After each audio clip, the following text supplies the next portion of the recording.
mwanzo kwenye mambo ya usafi wa mambo maji machafu, makaro na kuzibua sehemu zote, na linaonekana sasa hivi liko vizuri. Tunakuja kwenye masuala ya miti, tukitoka miti tunakuja masuala ya kwamba security ya jiji letu, usalama wa jiji letu, tutakuwa tunakuja kwa njia ambazo tutapofika wakati tutakuelezea.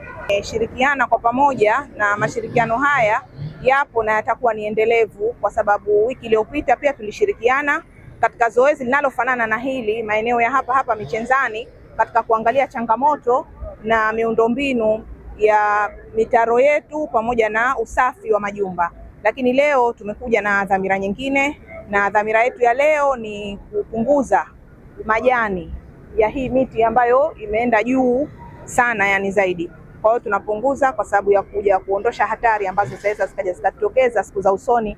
Kama mnavyojua, mabadiliko ya tabia hewa hayatabiriki. Siku nyingine kunakuwa kuna upepo mkali inaanguka, siku nyingine inatokezea mvua kubwa, na huku tunakoelekea kipindi cha masika. Kwa hiyo tumeona bora tufanye zoezi hili kwa mashirikiano na wenzetu wa jiji na pamoja na manispaa na vikundi vyetu vya hamasa.